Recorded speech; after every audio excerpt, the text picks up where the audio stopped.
un homme masqué et armé agresse une famille. C'est ma pire affaire. Mais le tueur laisse des indices derrière lui. Je me suis dit, oh non, un autre O.J. Simpson.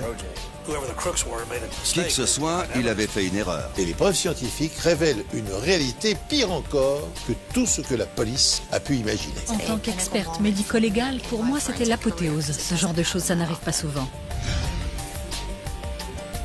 Une exécution barbare. Une scène de crime maquillée en cambriolage. On a vu dès le début que la scène de crime avait été contaminée. Un témoin oculaire affirme avoir vu deux hommes quittant la scène de crime. Mais est-il crédible? On s'est creusé la tête. Qui peut haïr autant une famille sans histoire? Il pouvait peut-être leur faire du mal. Elle avait peur de ce type. Mais est-ce suffisant pour commettre un meurtre? Bonjour, je suis heureux de vous retrouver pour deux nouvelles affaires des enquêtes impossibles. Pour la plupart d'entre nous, la famille est un havre de paix et de sécurité. L'environnement dans lequel chacun peut baisser la garde et compter sur la solidarité et l'affection des autres. On imagine qu'à l'inverse, les complots concernent les bandes mafieuses, les pratiques les plus obscures du monde, des affaires et de la politique. Mais quel recours nous reste-t-il lorsque des univers aussi différents s'interpénètrent? Lorsque les valeurs se brouillent et transforment le quotidien en champ de ruines. À Sugarland, Texas, en périphérie de Houston, tout le monde connaît la famille Whittaker. Kent Whittaker, 55 ans, gère l'entreprise familiale de construction. Son affaire marchait bien, aussi bien quand l'immobilier était en hausse que pendant les périodes creuses. C'était une entreprise solide. Kent, sa femme Tricia et leurs deux fils, Bart et Kevin, sont de très bonne humeur en ce soir du 10 décembre 2003. Bart, 24 ans, sera bientôt diplômé en droit. Ils avaient décidé de fêter ça au restaurant. Mais à leur retour, ils sont pris dans une embuscade.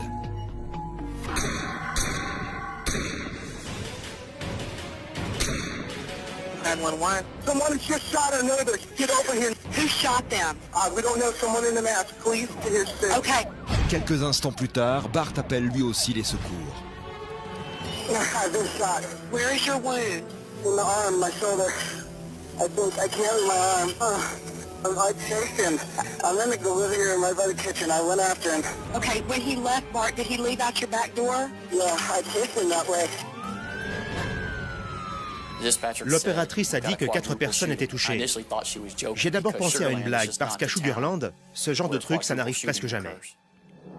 Kevin Whittaker et sa mère Tricia sont tués d'une balle dans la poitrine. Kent et Bart sont tous les deux conscients. Ils sont touchés au bras. Sur le coup, j'étais sous le choc. Je ne savais pas quoi faire. Les enquêteurs trouvent l'arme du crime par terre, dans la cuisine. Un Glock 9 mm et des douilles. La police trouve également un gant devant la maison. Il n'y a aucun signe d'effraction.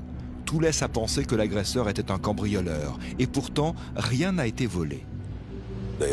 Les tiroirs avaient été ouverts dans la chambre des parents, mais pas assez pour qu'on puisse prendre quoi que ce soit.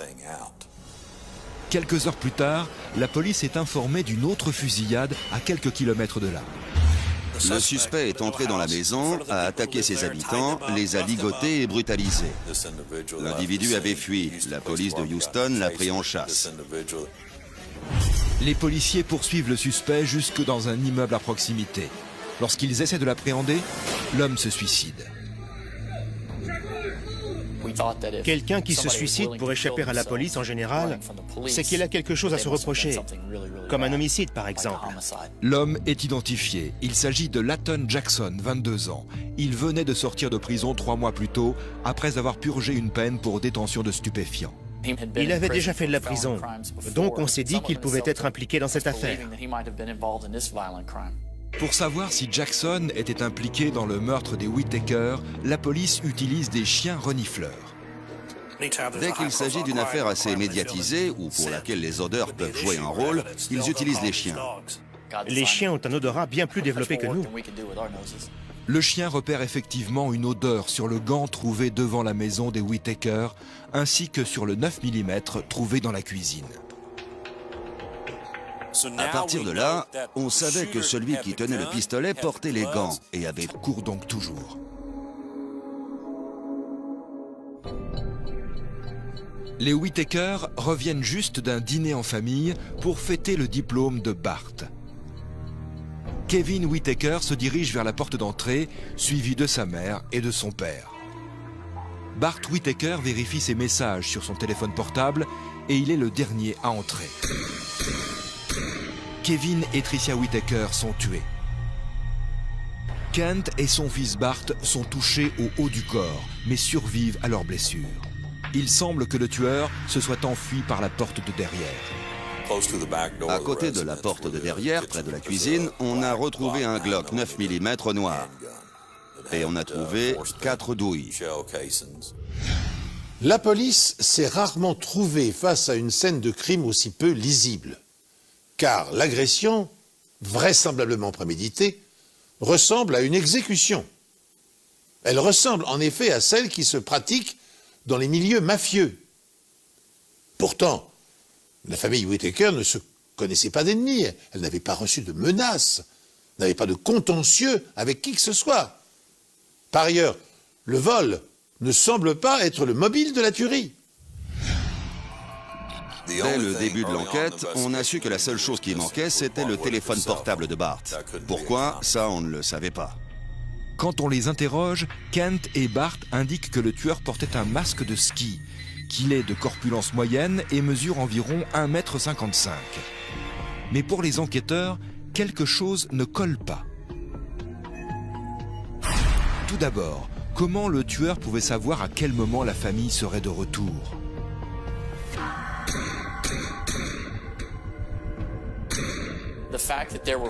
Quatre tirs réussis, ce n'est pas fréquent. C'est même surprenant. Même les officiers de police n'y arrivent pas toujours. Donc, soit le tueur est très bon tireur, soit il a beaucoup de chance.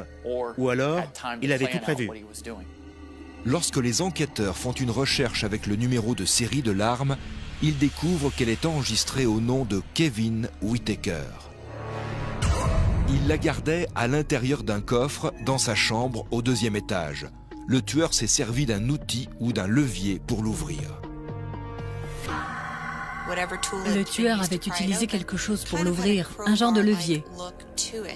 Il y avait des traces de peinture bleue, ce qui laissait penser que l'outil utilisé avait été peint. Autre fait qui implique que le tueur connaissait les lieux, l'emplacement du coffre. Le tueur savait exactement où aller. Il n'y a qu'une façon d'aller au 2e étage et d'en descendre.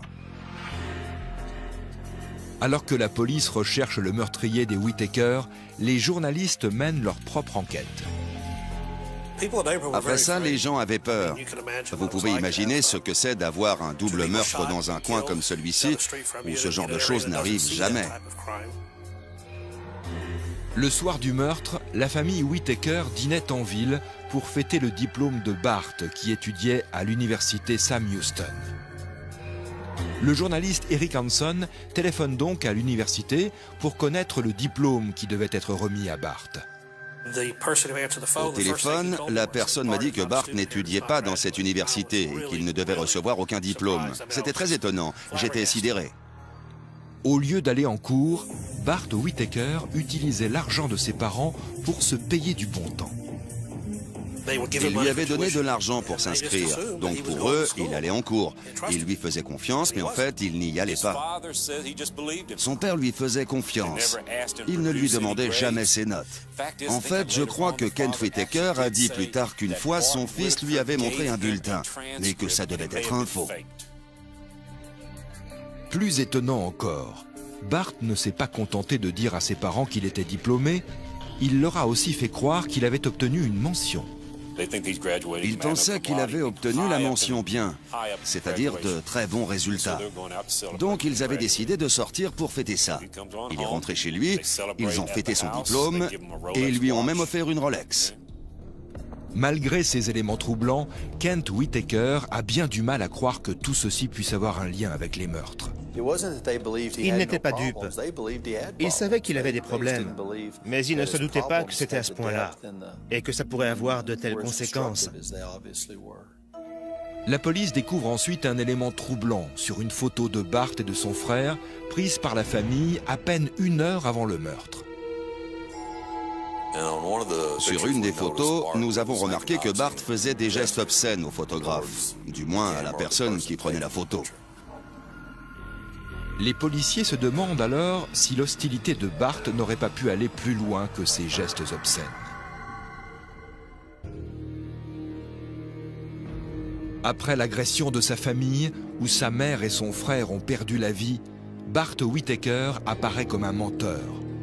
Il a fait croire à ses parents qu'il allait être diplômé en droit, alors qu'il n'a jamais mis les pieds à l'université. J'étais d'autant plus agacé qu'il avait reçu une carte de félicitations d'un ami de la famille avec un chèque de 25 ou 50 $. Ça fait quand même une somme. À sa sortie de l'hôpital, il a encaissé le chèque. Alors que tout le monde savait qu'il avait menti, il a quand même pris l'argent. L'endroit où Bart et lui avaient convenu qu'ils se tiendraient dans l'entrée pour tirer sur Kent, Kevin et Tricia quand ils passeraient la porte. C'était saisissant. Adam Heap avait un alibi en or. Le jour du meurtre, il était à Dallas et travaillait dans une banque. Autre surprise, il se trouve que les parents de Bart, Kent et Tricia Whitaker, avaient découvert ce que Bart tramait 2 ans auparavant.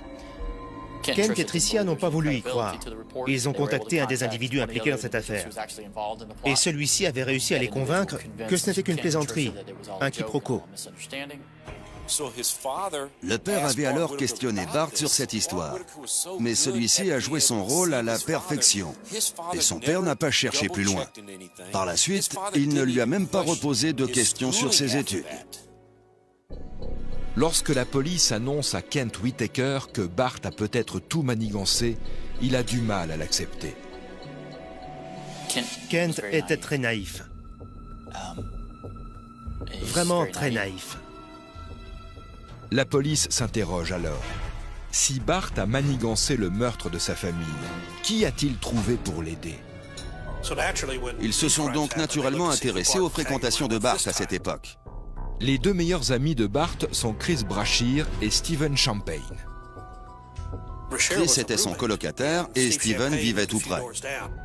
La police les interroge, mais Chris et Stephen nient toute implication dans les meurtres. Chris et Stephen étaient 2 jeunes qui se cherchaient encore. Aucun n'avait encore trouvé sa voie. Ils vivaient de petits boulots et passaient leur temps à faire la fête. Ils ont accepté le prélèvement ADN et d'empreintes olfactives. Les enquêteurs leur demandent de frotter leurs mains avec des carrés de gaz et de l'eau distillée. Ils prennent la gaz. Ils sont les seuls à la toucher. Ensuite, ils mettent la gaz dans un sachet plastique que nous scellons. Les enquêteurs font alors appel aux chiens renifleurs pour savoir si les échantillons correspondent aux empreintes olfactives prélevées sur les indices de la scène de crime. Nous avons effectué des prélèvements sur tous les objets susceptibles d'avoir été touchés par le suspect. La police appelle cela une identification olfactive. Le chien a un odorat plus performant que n'importe quel capteur électronique. Si la technologie permet aujourd'hui de reconnaître une odeur, elle est encore incapable, à la différence des chiens, de l'associer à un individu. Avec une muqueuse olfactive 100 fois plus sensible que la nôtre, le berger allemand est le champion du dépistage et l'assistant précieux des experts de la police scientifique. Lorsqu'un individu est suspecté d'un crime, les policiers placent une pièce de vêtement lui ayant appartenu et étant imprégnée de son odeur parmi 4 autres échantillons. Si le chien parvient à l'identifier, eh bien pour plus de sûreté, le test est répété 2 fois avec un autre chien renifleur. Cette méthode a déjà permis aux enquêteurs de résoudre des centaines d'affaires.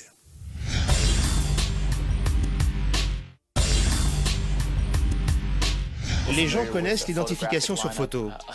L'identification olfactive se déroule plus ou moins de la même manière. Aucun des échantillons olfactifs prélevés sur la scène de crime n'incrimine Steve Champagne. Mais le chien trouve quand même quelque chose. Devinez sur qui ils se sont arrêtés. Chris Brashear. Sur 3 tests, le chien l'a identifié à chaque fois. Ce type de preuve n'est pas recevable au tribunal. Nous voulions avoir plus d'éléments, de sorte qu'il n'y ait aucun doute possible avant d'aller plus loin et de l'inculper. Il en faudra plus pour pouvoir inculper le coupable. Les policiers pensent que Bart Whittaker a payé son colocataire Chris Brashear pour tuer sa mère, son père et son frère. Ils suspectent également un ami de Bart, Stephen Champagne, d'être impliqué dans cette affaire. On pensait savoir qui l'avait fait, mais on ne pouvait pas crier sur tous les toits « Eh, on sait qui c'est, mais pour le moment, on ne peut pas encore le prouver. » On les a mis sur écoute. On voulait voir s'ils en parleraient entre eux. Ils s'appelaient, mais ça n'a rien donné. Les enquêteurs ne lâchent pas les suspects d'une semelle. Et 1 an et demi plus tard, leur persévérance finit par payer. Très vite, les efforts que nous avons déployés pour interroger l'entourage de Stephen Champagne se sont avérés payants. L'étau se resserrait. Stephen Champagne finit par craquer. Il avoue à la police que Bart Whittaker lui a demandé, ainsi qu'à Chris Brashear, de tuer sa famille. Stephen insiste sur le fait que c'est Chris qui a tiré et que lui était seulement au volant de la voiture. Au début, Bart voulait que ce soit moi, à la place de Chris. Mais j'ai dit non. Mais c'était trop tard. J'étais au courant. J'en savais déjà trop. Il m'avait menacé. Moi, je me sentais pris au piège. Que je le veuille ou non, j'étais déjà impliqué. Alors j'ai tout fait pour prendre mes distances avec tout ça. Champagne affirme qu'après les meurtres, ils ont jeté un sac contenant les indices non loin de là, dans le lac Conroe. Les hommes grenouilles sondent le lac et, miracle, après 1 an et demi passé au fond du lac, ils trouvent le sac en question. À l'intérieur, un burin, une bouteille d'eau à moitié pleine, le téléphone de Bart et plusieurs balles de 9 mm non utilisées. C'était le même type que celle utilisée pour le meurtre. Ça tombait bien. Les experts ne sont pas sûrs de pouvoir exploiter la peinture sur le burin. Il était rouillé et semblait être couvert de moisissures. J'ai quand même pu prélever assez de peinture bleu ciel. Il y en a suffisamment pour l'analyser à la lumière infrarouge et mesurer sa structure chimique. Les résultats indiquent que la peinture sur le burin est la même que celle retrouvée sur le coffre-fort dans la chambre de Kevin Whittaker. J'étais folle de joie. J'étais vraiment aux anges. En tant qu'experte médico-légale, pour moi, c'était l'apothéose. Ce genre de choses, ça n'arrive pas souvent. Les grands laboratoires d'expertise médico-légale disposent de matériel sophistiqué pour déterminer la composition des produits manufacturés courants, tels que les alliages métalliques ou les échantillons de peinture. Chromatographie en phase gazeuse, spectrométrie infrarouge, ultraviolette ou de fluorescence, ces outils permettent de retracer l'origine d'objets à partir de minuscules fragments. Ils offrent aussi la possibilité d'associer un suspect à une scène de crime. Dans le cas qui nous intéresse, les spécialistes scientifiques sont parvenus à prouver que le burin retrouvé dans le fond du lac était celui qui avait servi à fracturer le coffre-fort de Ken Whittaker. Ils disposent dès lors d'une preuve médico-légale dont pourra faire usage le procureur lors du procès. Mais leur expertise ne s'arrête pas là. Les experts se penchent alors sur la bouteille d'eau. Aussi étonnant que cela puisse paraître, après 18 mois sous l'eau, elle révèle un profil génétique. Le goulot a capturé l'ADN d'un individu dans les rainures du capuchon. Ils l'ont analysé. C'était l'ADN de Chris Brashear. C'est fou, non? Ça prouvait que Stephen Champagne disait la vérité. Presque 2 ans après les faits, Chris Brashear et Steve Champagne sont arrêtés et accusés de meurtre avec préméditation. Il t'a promis de l'argent? Je crois que c'était, si je me souviens bien, c'était quelque chose comme 10 millions de dollars. C'est ce qu'il devait vous donner? Je sais pas. Je sais plus. Je m'en souviens pas. C'était au moins 1 million. Ouais. Ironie du sort, ni Brashear, ni Champagne n'ont jamais touché un seul centime.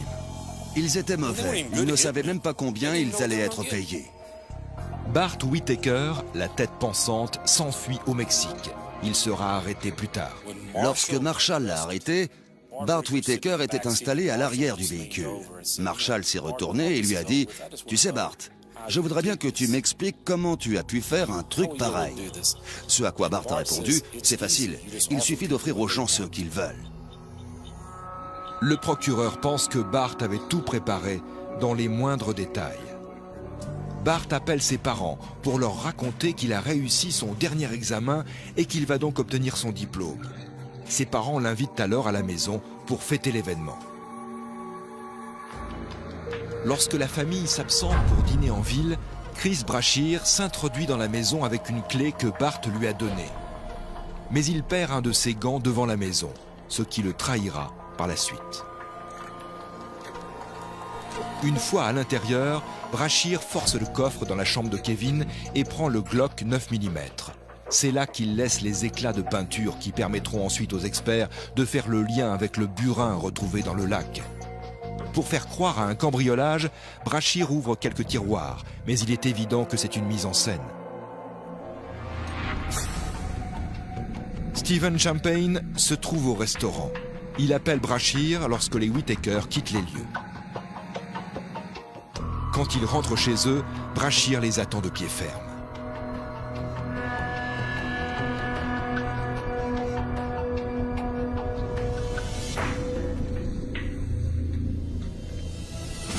Il abat Kevin et Tricia d'une balle dans la poitrine. Kent esquive et est touché au bras, ce qui lui sauvera la vie. Brashear tire ensuite dans le bras de Bart, comme convenu. Dans la précipitation, au lieu de prendre le revolver, il prend certainement le téléphone portable de Bart. Il quitte ensuite la maison en courant par la porte de derrière et rejoint Stephen Champagne qui l'attend 2 rues plus loin. Brashear prend une gorgée d'eau, puis place la bouteille dans le sac avec le burin et le téléphone de Bart. Il jette le tout dans le lac. Whittaker, coupable de meurtre avec préméditation, comme le précise le chef d'inculpation. Bart Whittaker est condamné à la peine capitale. Dans cette affaire, les preuves scientifiques faisaient le lien entre tous les indices et nous ont permis de présenter un bon dossier au procureur. Un dossier en béton. Peu importe que Bart Whittaker ait eu ou non une bonne raison de détester telle ou telle personne. Il pensait qu'il était au-dessus des autres et qu'il méritait ce qu'ils avaient, eux. Pour lui, il valait mieux que tout le monde, donc il méritait ce qu'ils avaient, eux. Pour expliquer l'acte insensé de ce jeune homme, je préfère privilégier la piste de la folie passagère plutôt que de retenir celle de la cupidité, car, avant le drame, la famille Whittaker était unie, apparemment aimante. Disposant de moyens financiers confortables, elle s'accordait des vacances de rêve vers des destinations exotiques et voyait l'avenir avec confiance. Comment comprendre dans ces conditions que Bart ait pu fomenter un complot d'une telle sauvagerie et surtout qu'il soit allé jusqu'au bout de son exécution? Bien sûr, il s'était progressivement enfoncé dans le mensonge, faisant croire à ses parents qu'il poursuivait de brillantes études alors qu'il gaspillait temps et argent. Mais cet abus de confiance ne le condamnait en rien à la fuite en avant. Se sentant traqué au fur et à mesure que l'enquête progressait, Bart Whittaker s'était réfugié au Mexique sous le nom d'emprunt de Rudy Rios. Il avait fait la connaissance d'une jeune musicienne et avait même trouvé le moyen de se faire embaucher dans l'entreprise de ses parents. Démasqué, arrêté et extradé vers les États-Unis en septembre 2005, le garçon a comparu devant un grand jury et a été condamné à la peine capitale. Dans sa mansuétude, son père a plaidé sa cause dans l'espoir que la charge soit commuée en emprisonnement à perpétuité, en vain.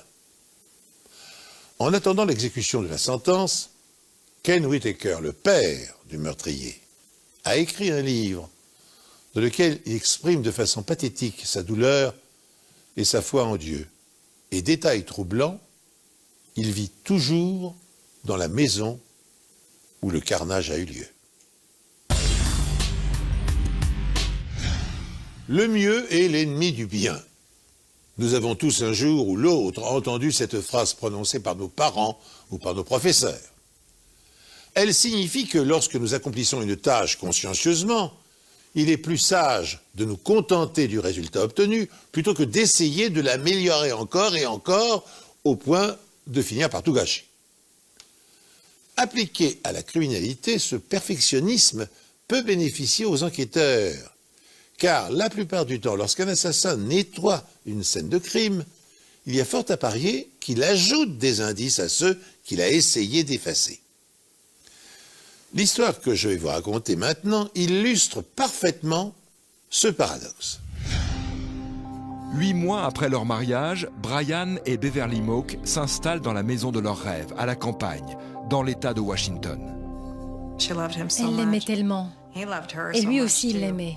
Ça se voyait dans leurs yeux. Brian, 30 ans, travaille dans une entreprise de climatisation. Beverly, 28 ans, est secrétaire chez un concessionnaire automobile. C'est une passion mutuelle pour le sport qui les a réunis. Ils pratiquaient les mêmes sports qu'elle et ils adoraient comparer leurs cicatrices. Et moi, je me suis fait celle-ci comme ça et celle-là comme ci. Ils allaient très bien ensemble.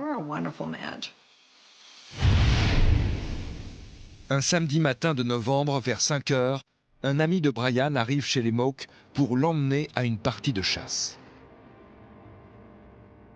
Tout était éteint dans la maison. Alors il n'a pas pris la peine de frapper pour savoir si Brian voulait venir chasser. Il est simplement reparti seul. Plus tard dans la matinée, ce même ami appelle Brian, mais personne ne répond. Il décide alors de retourner chez les Moak. La porte d'entrée est fermée à clé, la télévision est allumée et sur le sol, il aperçoit ce qui semble être un corps. Il appelle alors la police. Je me souviens qu'il y avait du sang partout. Beaucoup de sang. Beverly et Brian Moak sont retrouvés assassinés.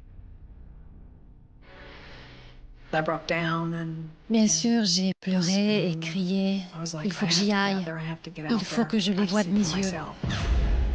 Ils ont tous les deux été tués à bout portant de 3 balles de calibre 22. Ça ressemblait vraiment à une exécution. On leur avait tiré dessus à plusieurs reprises pour s'assurer qu'ils étaient bien morts. Je voulais y aller pour serrer ma fille dans mes bras, mais je savais que c'était impossible. Ça risquait de détruire les indices. D'après l'emplacement des douilles, il semble que Brian ait été tué dans le salon. Beverly devait se trouver dans la chambre et a probablement accouru pour voir ce qui se passait.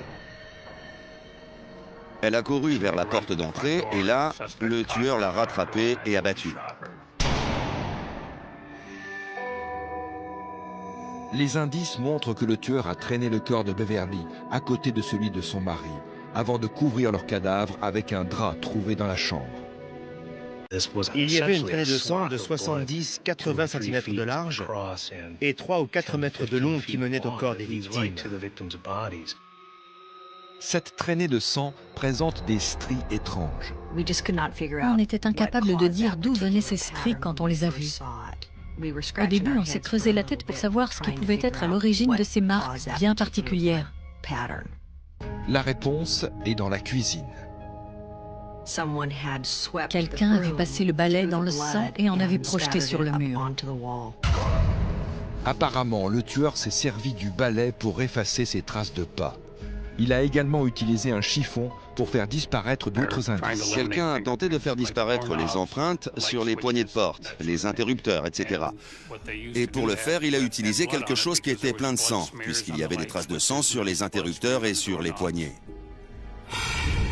Mais la télévision allumée fournit un indice supplémentaire aux enquêteurs. Le tueur ne s'est pas dépêché de s'enfuir. Il a méthodiquement nettoyé, maquillé la scène du crime pour cacher ce qui s'était passé. Il semble que le vol ne soit pas le mobile du meurtre. Brian avait une grosse somme en liquide sur lui. On n'avait pas touché aux armes qui étaient dans la maison et un certain nombre d'objets de valeur étaient restés en l'état. Les indices laissent à penser que Brian a ouvert la porte, puis qu'il s'est retourné pour aller vers le salon.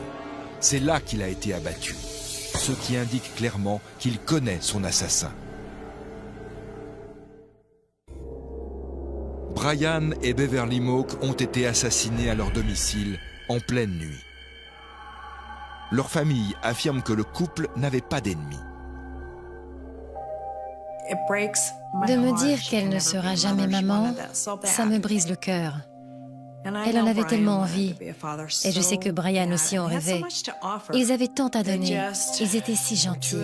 On pouvait leur faire confiance les yeux fermés. Leurs enfants auraient été les plus heureux du monde. Le tueur a passé plusieurs heures à nettoyer la scène de crime.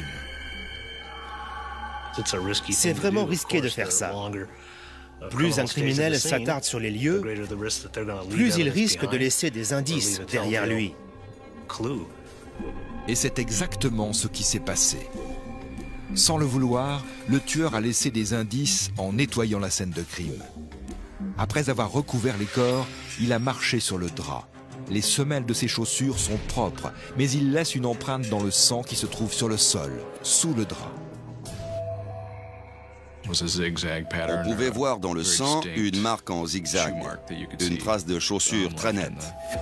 C'est justement parce que le tueur est resté si longtemps sur la scène de crime que les enquêteurs ont pu faire cette découverte. Comme le sang séchait depuis un moment déjà, l'empreinte sur le sol était bien nette. Une recherche informatique permet de déterminer qu'il s'agit d'une chaussure de sécurité de marque Madsen. Mais le tueur a également laissé des indices dans la chambre à coucher du couple. On voyait comme une empreinte digitale sur le montant de la porte. Mais les stries de l'empreinte ont la forme d'un U, ce qui signifie que le doigt était dirigé vers le bas. Cela aurait pu être le cas, mais l'empreinte se situe à 1,50 m du sol, ce qui signifie qu'il aurait fallu monter sur une échelle. Dès que les hommes se sont aperçus que les empreintes laissées par l'extrémité de leurs doigts dans une matière molle permettaient de les différencier, eh bien ils ont eu l'idée de les utiliser comme signature. Ainsi, dès le IIIe siècle avant Jésus-Christ, un empereur chinois utilisait-il l'empreinte de son pouce pour personnaliser ses sceaux. Appliquée à la science policière, cette particularité a permis de confondre les suspects en comparant leurs empreintes digitales avec celles recueillies sur la scène de crime. Au début du XXe siècle, Scotland Yard constitue un premier fichier d'empreintes et 5 ans après sa création, il compte déjà 80 000 traces papillaires. En 1905, 2 mauvais garçons, les frères Stratton, assassinent un couple de commerçants dans la banlieue de Londres dans le but de voler leurs économies. Sur le dessus du coffre-fort vide, les policiers découvrent une empreinte. Elle correspond à celle de l'un des frères. Arrêtés, ils seront les premiers condamnés à mort sur la base d'une empreinte digitale. Mais, si vous le voulez bien, revenons-en à notre affaire. L'assassin de Brian et Beverly Moak a pris grand soin de nettoyer la scène de crime. Il a même consacré plusieurs heures au risque d'éveiller les soupçons des voisins. Néanmoins, sa méticulosité n'est pas suffisante. Il a oublié d'effacer une empreinte sur le montant d'une porte.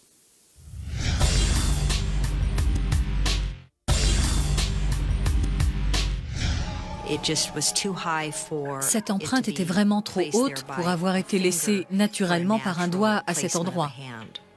Vraiment trop haute. Il existe une autre possibilité.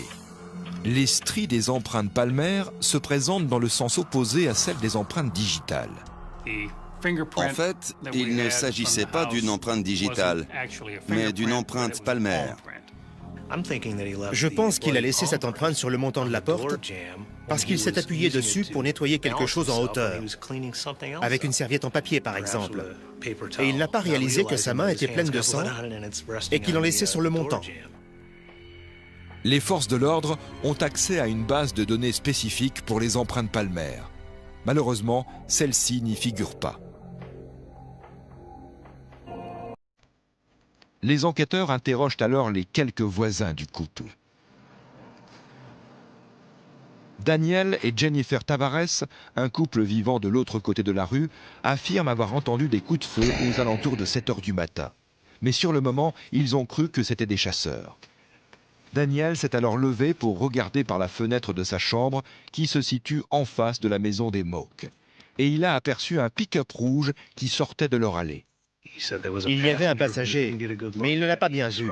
Par contre, il a décrit le conducteur de façon assez détaillée.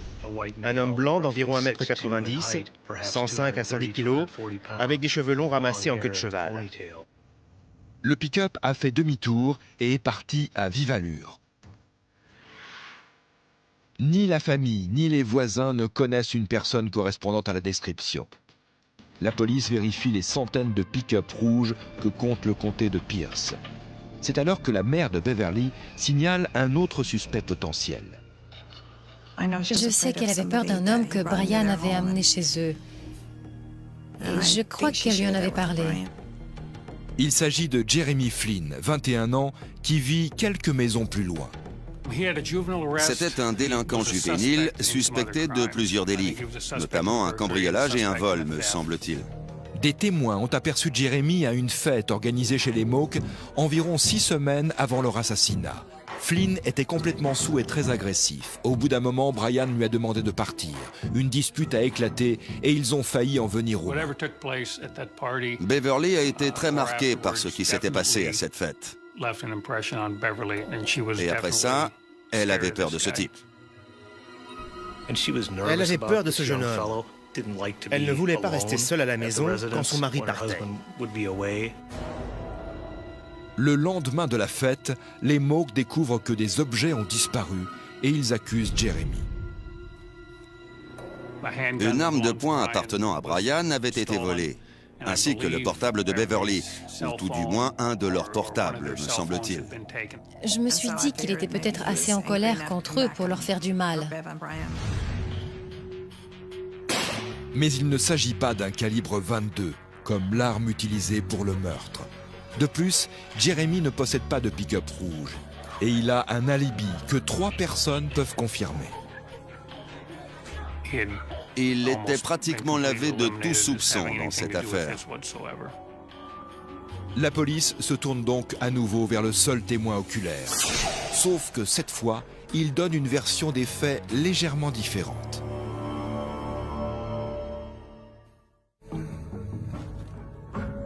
Il donne une description détaillée des 2 occupants du pick-up. Plus un témoin est capable de fournir des détails sur des personnes présentes sur la scène de crime, mieux c'est. Par expérience, les policiers prennent en compte avec la plus grande prudence les témoignages oculaires, car la plupart du temps, ils s'avèrent peu fiables, voire fantaisistes. Il y a de nombreuses années, lorsque je produisais avec Jacques Rouleur La Caméra Invisible, nous avions imaginé un sketch basé sur l'observation, ou plutôt sur le manque d'observation de l'homme de la rue. Un comédien, visiblement perdu, demandait son chemin à ceux qu'il rencontrait. Alors, tandis que le passant pris au hasard lui fournissait des renseignements, 2 ouvriers portant une planche traversaient leur champ visuel. Profitant de cet obstacle qui le dissimulait quelques secondes à la vue de son interlocuteur, le comédien s'éclipsait et cédait sa place à un comparse dont le physique était à l'opposé du sien. Eh bien, 7 fois sur 10, l'homme de la rue ne s'apercevait pas du changement et continuait imperturbablement de donner des explications. Cette expérience montrait bien le peu d'attention que nous portons généralement à ce qui nous entoure. Et conscient de la faiblesse des témoignages, les policiers s'étonnent que Daniel Tavares, le voisin du couple assassiné, puisse fournir autant de détails sur les 2 hommes qu'il prétend avoir vus s'enfuir au volant d'un pick-up rouge. D'autant qu'il se trouvait à une distance de 150 mètres du lieu du crime et que la nuit était déjà tombée. Il a décrit ces hommes en détail, leur coiffure, Il a même pu dire que l'un d'entre eux avait une barbe de plusieurs jours. Il a donné la couleur de leur chemise et même le genre de chaussures qu'ils portaient. Il a même dit que l'un d'entre eux avait le visage grêlé. Lorsque les enquêteurs font une recherche sur le passé de Daniel Tavares, ce qu'ils découvrent les laisse bouche bée. Tavares a purgé une peine de 16 ans de prison pour homicide et a été libéré il y a 4 mois. Daniel Tavares était le pire prisonnier qui soit, sur tous les plans. Il cherchait la bagarre, il était agressif avec les gardiens. Et pourtant, il a été libéré pour bonne conduite. Daniel a rencontré sa femme, Jennifer Freitas, alors qu'il était encore en prison, grâce à un site où les prisonniers passent des annonces dans l'espoir de trouver des correspondants. Et voilà comment Jennifer a entamé une relation avec lui. Je pense que beaucoup de gens ne comprennent pas qu'on puisse chercher l'amour sur ce genre de site. Ils communiquent par email, mais ne se rencontrent pas avant la libération de Daniel Tavares. Dès qu'il est sorti, il a pris l'avion pour se rendre dans l'État de Washington. Quand on a su ça, on n'en revenait pas. Tavares enfreint les termes de sa libération conditionnelle en quittant le Massachusetts pour aller se marier avec Jennifer dans l'État de Washington. Malheureusement, la police de Washington n'a pas autorité pour l'arrêter. Je crois que le mandat se limitait aux États limitrophes du Massachusetts ou de la Nouvelle-Angleterre. Il y avait donc un mandat, mais il était limité à une petite zone géographique. La police de l'État de Washington obtient les empreintes digitales de Tavares par le biais de la police du Massachusetts. Mais ce qu'il faut aux enquêteurs, ce sont surtout ces empreintes palmaires. Les enquêteurs souhaitent donc le faire venir au commissariat et le pousser à fournir de lui-même ses empreintes digitales et palmaires. Heureusement pour eux, Tavares ignore encore qu'il est suspecté. Il se montrait très coopératif. Il se mettait en quatre pour nous aider. Il pensait qu'on croyait à son histoire. Les enquêteurs ont l'intention de lui demander son aide pour établir un portrait robot des tueurs. J'ai pensé qu'il serait plus simple et plus prudent de lui faire croire qu'il venait de son plein gré pour parler avec un dessinateur. Tandis que Daniel Tavares pénètre dans le commissariat, l'inspecteur Jason Tate arrive au même moment et le suit à l'intérieur du bâtiment. Il vient juste de pleuvoir et Tavares laisse des traces de chaussures sur le sol du hall d'entrée. En les regardant d'un peu plus près, l'inspecteur Tate croit les reconnaître. Il fallait que je trouve quelqu'un pour les relever avant qu'elles ne sèchent et ne disparaissent. Mary-Lou Hanson O'Brien se précipite avec son appareil photo. Il a laissé son empreinte sur une surface rugueuse. Il est donc impossible de faire une comparaison en détail, mais elle est cependant bien nette et très caractéristique. Même si on ne voyait pas bien les détails, la forme de l'empreinte était très caractéristique. Mais s'agit-il bien de la chaussure qui a laissé une empreinte sur la scène de crime? En général, les criminels ne sont pas malins. J'en ai vu plus d'un faire des choses complètement stupides. Daniel Tavares est le principal suspect dans le meurtre de ses voisins, Brian et Beverly Moak. Mais les enquêteurs n'ont aucune idée du mobile du crime. J'ai interrogé un barman qui avait servi Tavares cette nuit-là. Et il a décrit quelqu'un de sûr de lui et d'arrogant, qui avait l'air de chercher la bagarre. Daniel Tavares se rend au commissariat sans savoir qu'il est suspecté. Il pense être là pour fournir une description des assassins. Il ne savait pas du tout pourquoi il était là. Il croyait qu'il allait parler à un dessinateur. Il ne se doutait pas du tout qu'on le soupçonnait. Tavares reconnaît avoir rendu visite plusieurs fois au jeune couple. Les enquêteurs lui demandent alors s'il accepte de fournir ses empreintes digitales afin de pouvoir les éliminer de la liste de toutes les empreintes inconnues relevées au domicile des Moak. Je lui ai présenté les choses comme ça. On doit éliminer les empreintes qui n'ont pas d'importance. Daniel Tavares est devenu le principal suspect du double meurtre. Son lourd passé criminel, sa connaissance des victimes, l'empreinte de ses chaussures qui correspond à celle relevée sur la scène de crime. Tout semble l'incriminer. Mais pour que les policiers puissent procéder à son arrestation, il leur manque encore une preuve médico-légale irréfutable. La comparaison de son empreinte palmaire. Ignorant qu'il est suspecté, Tavares se prête de bonne grâce à un interrogatoire. Sa naïveté ou son excès de confiance en soi le conduit à sa perte, car il comprend trop tard qu'un piège s'est refermé sur lui. Dans l'espoir d'obtenir des aveux, un policier évoque le premier meurtre dont il s'est rendu coupable et pour lequel il a purgé une peine de 16 ans de prison.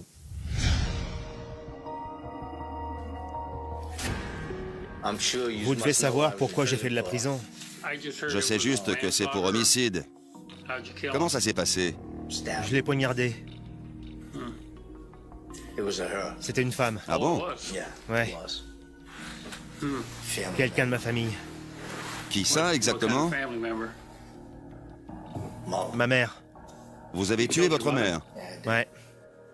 C'est pas vrai. Je lui ai dit, vous avez tué votre mère? J'étais abasourdi. En quelques minutes, les experts découvrent que l'empreinte palmaire de Daniel Tavares correspond à celle prélevée sur le montant de la porte. On a de quoi vous arrêter pour le meurtre de Brian et de Beverly. Quoi? Impossible, j'étais au lit. D'habitude, je ne fais pas ce genre de choses, mais je vais vous montrer quelque chose. Ceci est votre empreinte ensanglantée. Et nous l'avons retrouvée dans la maison. Et ça, ce sont les empreintes de vos chaussures, celles que vous portez en ce moment même. Lorsque j'ai vu l'empreinte, je n'arrivais pas à croire qu'il pouvait s'agir de la même. On était perplexes. On n'arrivait pas à croire que Tavares puisse être assez stupide pour porter les mêmes chaussures aux pieds. Confronté aux preuves médico-légales, Daniel Tavares avoue le meurtre. Il explique avoir fait un tatouage à Brian pour 50 $. Il déclare qu'il s'est rendu chez lui ce matin-là pour les récupérer. On m'a frappé. Je vais aller voir. Il est encore très tôt. Brian dort encore et il est furieux que Tavares vienne le réveiller. Les deux hommes se disputent. Tavares craque et tire 3 fois sur Brian, en pleine tête. Beverly entend les coups de feu et tente de s'échapper. Tavares lui tire dessus à 3 reprises. Puis il traîne son corps à côté de celui de son mari.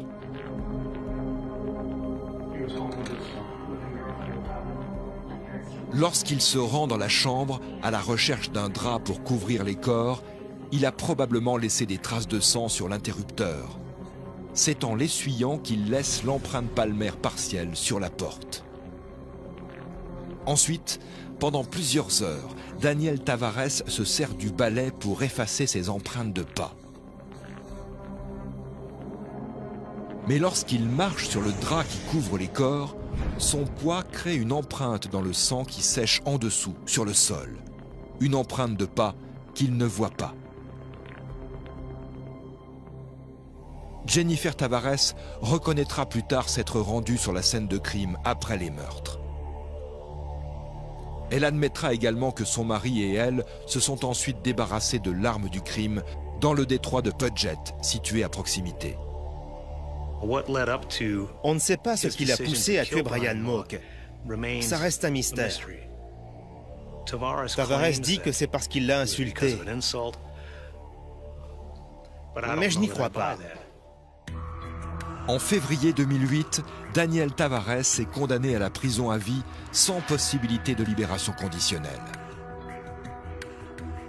Jennifer Tavares prétend avoir aidé son mari parce qu'elle craignait pour sa vie. Elle écope d'1 année de prison. Je ne sais pas pourquoi j'ai fait ça. J'étais incapable de réfléchir.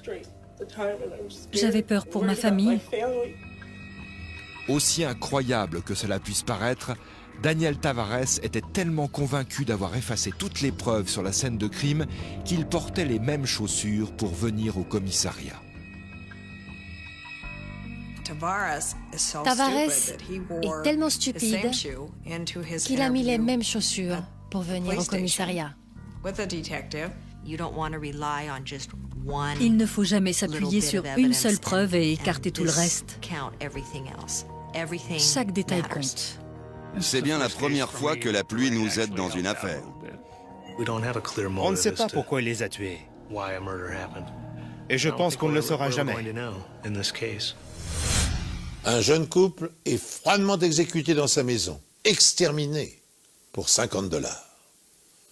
Le constat de cette affaire est affligeant et il ouvre à nouveau le débat sur la récidive. Par le passé, Daniel Tavares avait été incarcéré pour le meurtre de sa mère, n'exprimant aucun regret, menaçant les gardiens, s'associant à des détenus racistes.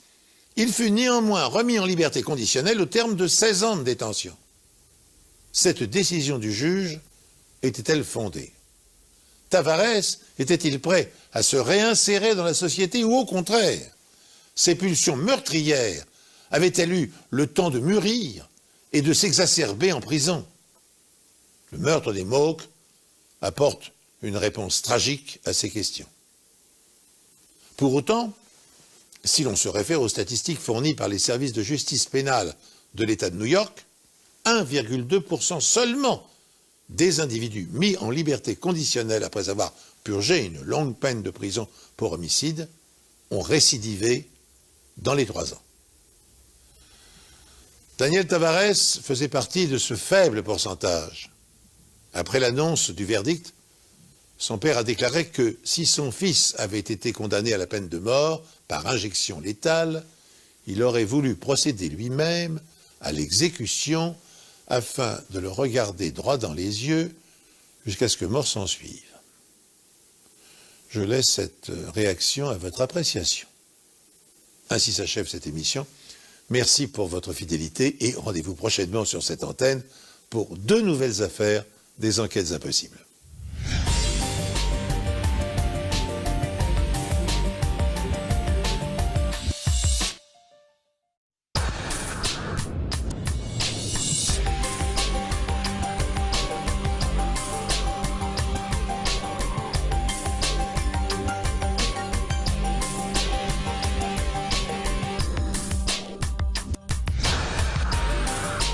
Gagnait beaucoup d'argent et aimait faire étalage de sa réussite. Il était comme ça, c'était sa façon d'être. On sait qu'il aimait jouer, parfois trop. Il avait des dettes de jeu et il avait quelques soucis avec le fisc. Lorsqu'il se fait tuer, ses 2 ex-femmes et sa petite amie sont suspectées. Mais le tueur a été négligent. Même en planifiant chaque détail, vous ne pourrez jamais penser à tout. Un club de plaisance très fermé reçoit un encombrant visiteur. Une femme flottait dans l'eau.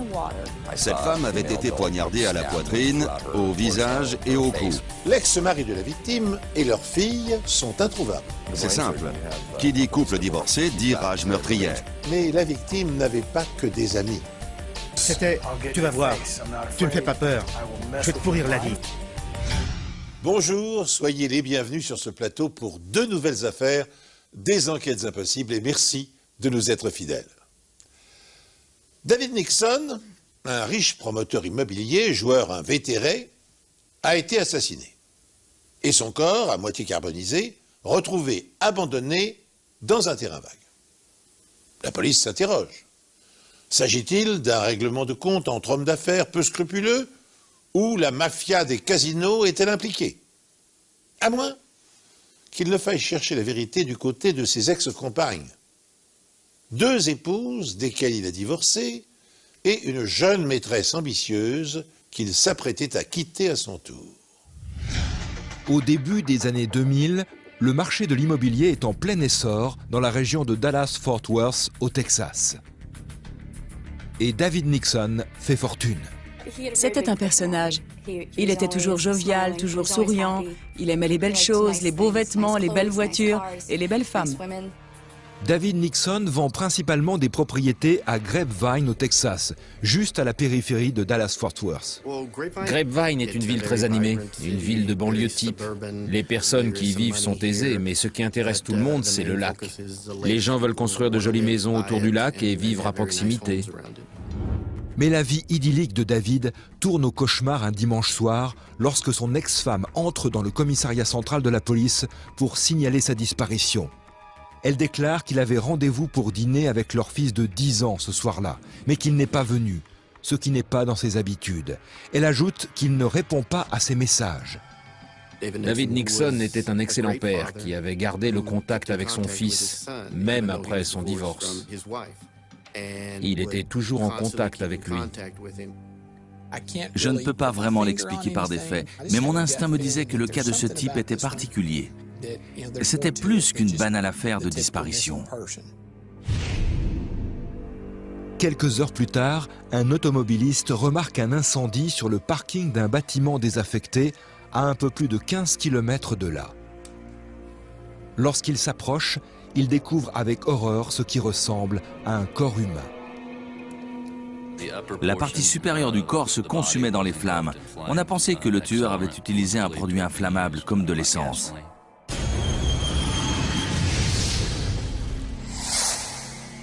La victime, enveloppée dans une bâche bleue et une couverture, est visiblement un homme blanc, grand et aux cheveux bruns.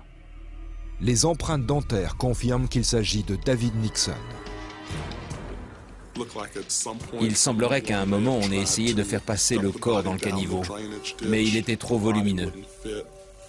Si le corps de David était vraiment passé dans cette canalisation d'évacuation de 2,50 m, on aurait très bien pu ne jamais le retrouver. Les amis et la famille de David sont sous le choc.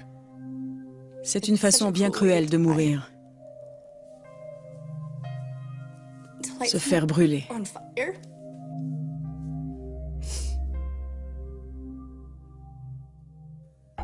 Il n'y a pas de sang ni de traces de lutte, ce qui indique que David n'a probablement pas été tué sur le parking.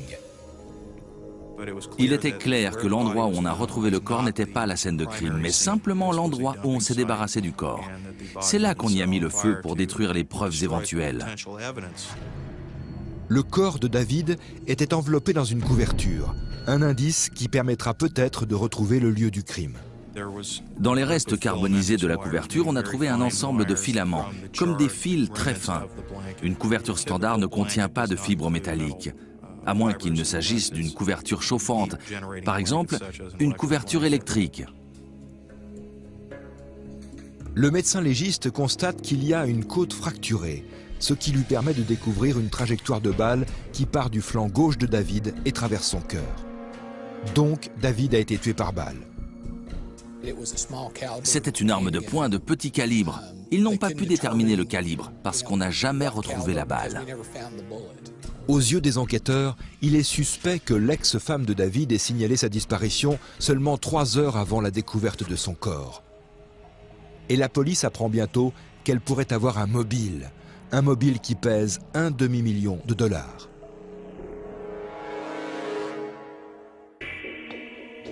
Lors de l'autopsie de David Nixon, le médecin légiste établit qu'il a été abattu avec une arme de petit calibre. Les analyses montrent que son corps a ensuite été aspergé d'essence, puis brûlé. Le feu a gravement endommagé le corps, mais le médecin légiste parvient à examiner une portion de peau épargnée par les flammes, ce qui lui permet d'estimer l'heure à laquelle David a été abattu. Si on partait du principe que le corps était resté à température ambiante, la mort se situait entre 36 et 48 heures plus tard. L'analyse de la scène de crime révèle que David Nixon a été abattu à bout portant au moyen d'une arme à feu, puis que son corps, enveloppé dans ce qui ressemble à une couverture électrique, a été déplacé et partiellement brûlé. Ce mode opératoire ne ressemble pas à une exécution ou à un crime passionnel. Il indique par ailleurs que le ou les tueurs cherchaient à rendre le cadavre méconnaissable. Mais dans quel but? Tandis qu'experts et enquêteurs passent au crible le peu d'indices dont ils disposent, le souvenir d'un événement dramatique survenu 4 mois plus tôt leur donne, comme l'on dit, du grain à moudre. Un autre meurtre, qui présentait des similitudes frappantes avec celui-là, a été commis dans le voisinage. Dès lors, une question circule sur toutes les lèvres. David Nixon a-t-il été victime d'un tueur en série? Ça s'est passé dans la rue. La victime, une prostituée de 22 ans du nom de Janet Dolan, a été tuée d'une seule balle. Son corps a ensuite été déplacé, arrosé d'essence et brûlé. Quand quelqu'un est abattu et qu'on enveloppe son corps avant de le brûler, ça ressemble à une exécution ou à un avertissement. Mais si les similitudes entre les deux affaires sont frappantes, les différences le sont tout autant. David était un homme, Janet une femme. David Nixon était riche, il n'avait pas d'antécédents judiciaires et n'était pas du genre à se mettre en danger. Janet Dolan était tout l'inverse. Elle s'était probablement retrouvée dans une drôle de situation, avec des gens qu'elle ne connaissait pas. De plus, le meurtre de Janet ressemble plus à un crime d'opportunité qu'à un acte prémédité. La police en conclut qu'il est possible, mais très peu probable, que les deux affaires soient liées. Les enquêteurs ont une piste. Il y a des preuves sur la scène de crime. Ils ont découvert des empreintes de pneus à 3 mètres du corps de David.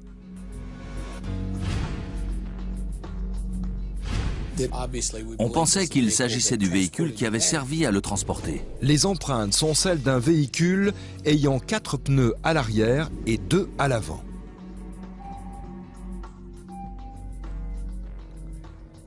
Il y avait 2 jeux de pneus différents, à l'avant et à l'arrière. Les empreintes étaient complètement différentes.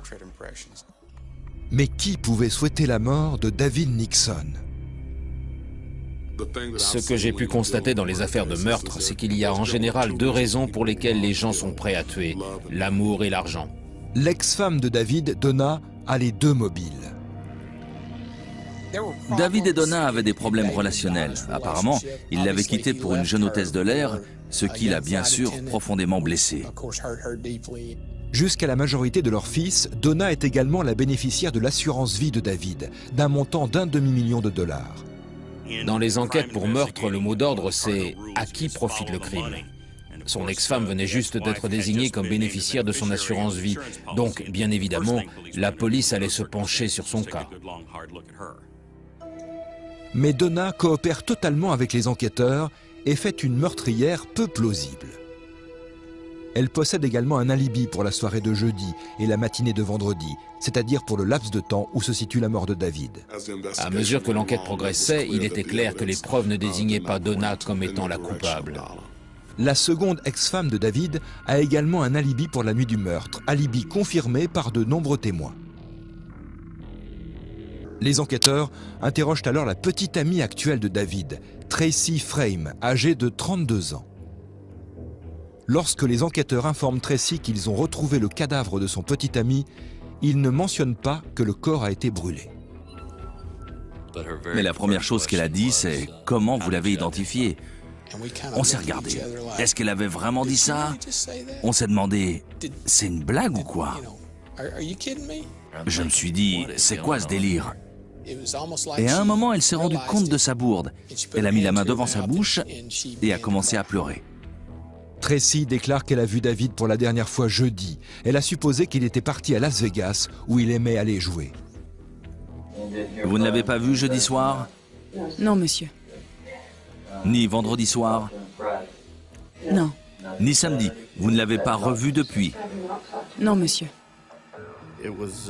On a découvert qu'il avait des dettes de jeu et qu'il avait quelques soucis avec le fisc. Tracy donne son accord pour que la police fouille la maison qu'elle partageait avec David. On a passé la maison au peigne fin. On a utilisé du luminol et on a amené des chiens renifleurs. Mais la police ne trouve aucune trace de sang dans la maison. La maison renferme tout de même un indice potentiel. Lorsqu'ils ont fouillé la maison, ils ont trouvé des manettes de couverture chauffantes, mais il n'y avait pas de couverture. Ce qui était plutôt bizarre vu que le corps de David avait justement été enveloppé dans une couverture de ce type. Le lendemain, la police retrouve la Lexus blanche de David, abandonnée sur le parking d'un supermarché, à proximité de sa maison. Il n'y a pas de sang ni de traces de lutte dans la voiture, mais quelque chose attire tout de suite l'attention des enquêteurs. L'une des premières choses qu'ils ont remarquées, c'est que le siège était tout près du volant, ce qui indiquait que la dernière personne à avoir conduit la voiture était bien plus petite que David Nixon, en tout cas que ce n'était pas un homme de sa taille. Les enquêteurs espèrent que les caméras de surveillance du supermarché permettront d'identifier la personne qui a laissé la voiture de David sur le parking. Lorsque la police interroge Tracy Frame, la femme qui partageait la vie de David Nixon, elle affirme que David se rendait à Las Vegas la nuit où il a disparu. Tracy admet également qu'elle n'a pas d'alibi pour la nuit du meurtre de David. Elle dit être restée seule à la maison. En tant que membre de la famille, on ne savait pas grand-chose d'elle. Il ne l'amenait jamais avec lui quand il nous rendait visite. Je ne lui avais jamais parlé au téléphone. Elle était vraiment un mystère pour nous tous. En faisant des recherches, la police découvre quelques détails intéressants au sujet de David et de Tracy. Le couple s'est rencontré à une fête, peu après le second divorce de David. Tracy est comptable et n'a pas d'enfant. Peu de temps après le début de leur relation, David achète 2 voitures assorties, une Lexus noire pour Tracy et une Lexus blanche pour lui-même. Selon les enquêteurs, Donna, la première épouse de David Nixon, possède 2 mobiles qui auraient pu la pousser à attenter à ses jours. C'est une femme bafouée, son mari l'ayant abandonnée pour épouser en secondes noces une jeune hôtesse de l'air. Et elle est en possession d'un contrat d'assurance vie d'un montant d'1,5 million de dollars.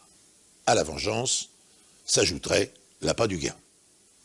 Pour autant, Donna n'ignore pas que son fils âgé de 10 ans est très attaché à son père et qu'il aurait été cruel de l'en priver. Autre argument qui plaide en faveur de son innocence, tout comme la seconde épouse de la victime, elle possède un alibi solide pour la nuit du meurtre.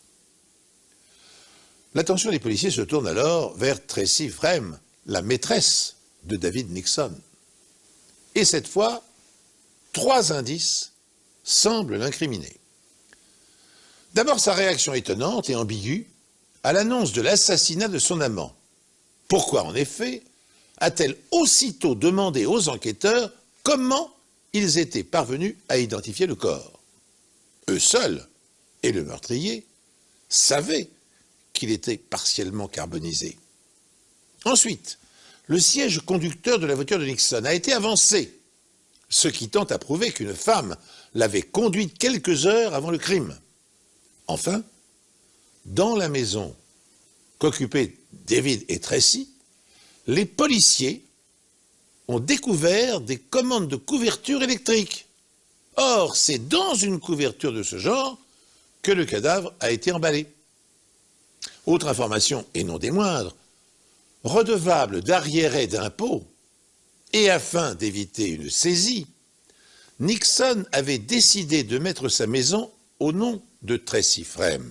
Puis, il avait regretté cette décision hâtive.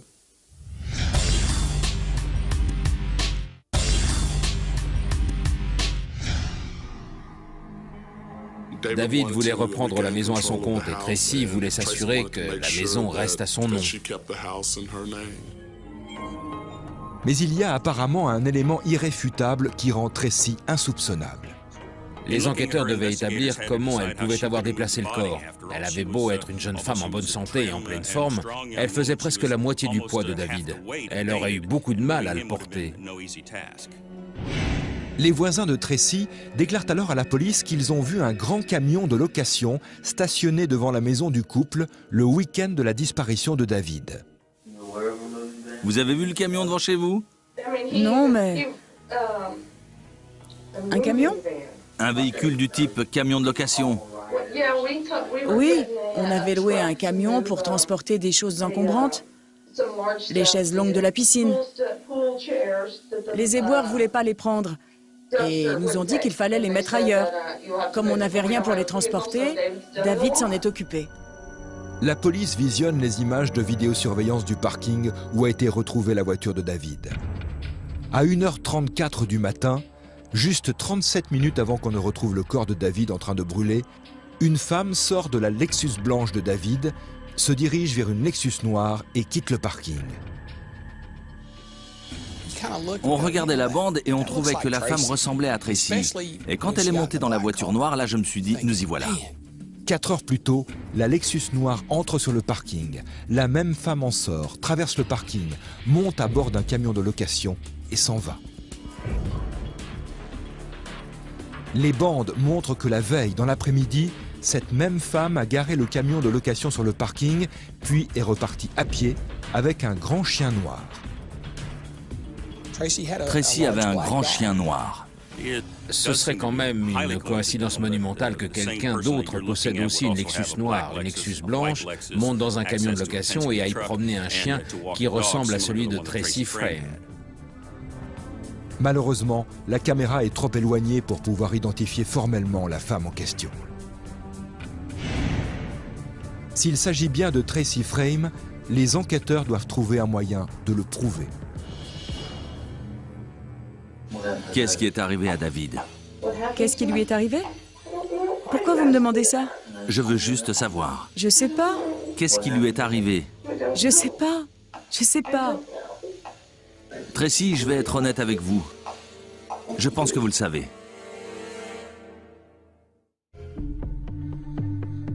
La police possède des vidéos de surveillance montrant une femme non identifiée garant 2 voitures différentes sur le parking d'un centre commercial à côté d'un grand camion de location.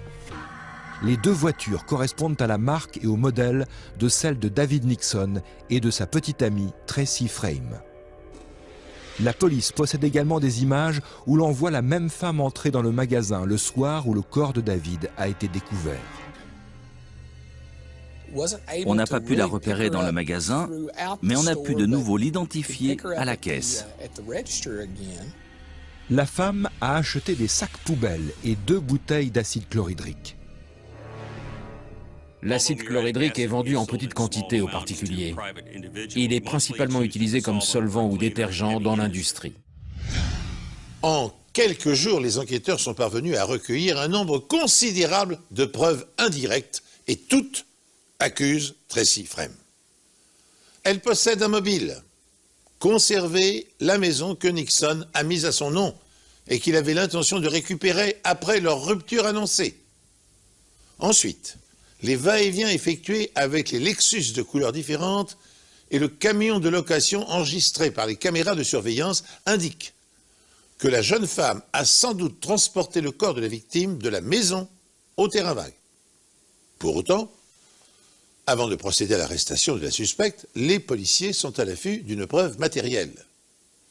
Contre toute attente, elle leur est fournie par Tracy Frame elle-même. Dans le but, tenez-vous bien, d'économiser 25 cents, elle a utilisé sa carte de fidélité dans la grande surface dans laquelle elle a fait des achats liés au crime, des sacs poubelles et des bouteilles d'acide chlorhydrique. Cette économie de bout de chandelle va précipiter sa chute. Et les registres du magasin permettent d'établir que la propriétaire de la carte n'est autre que Tracy Frame. Après ses achats, elle repart dans le camion de location. L'agence de location informe les enquêteurs qu'elle a loué le même camion à 3 autres personnes après que Tracy le leur a restitué. La police ne trouve aucune trace de sang ou d'acide à l'intérieur du camion, mais les empreintes de pneus sont une preuve potentielle. Mon travail consistait à déterminer si les photographies des pneus du camion de déménagement avaient quelque chose en commun avec les empreintes laissées sur la scène de crime.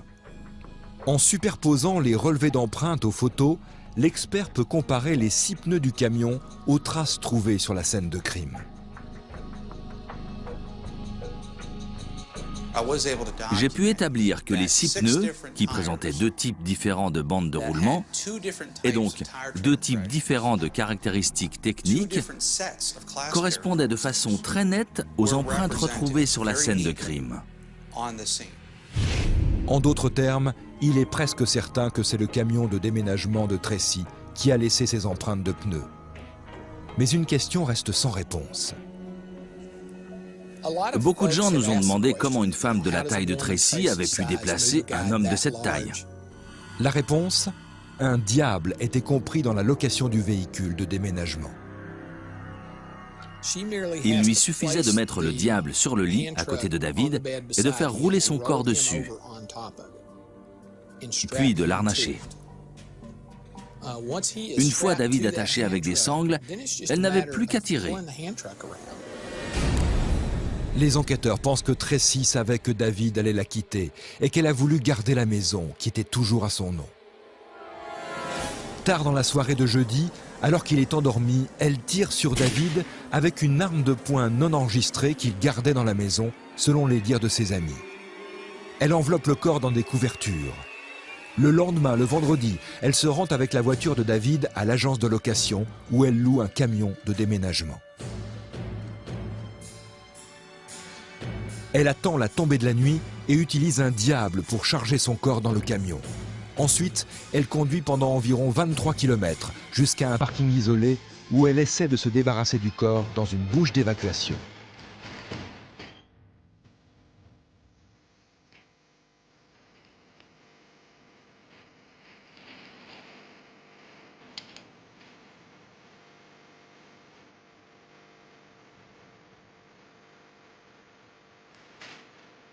Mais David est trop corpulent, il ne passe pas. Elle panique et s'en va, laissant les empreintes de pneus derrière elle.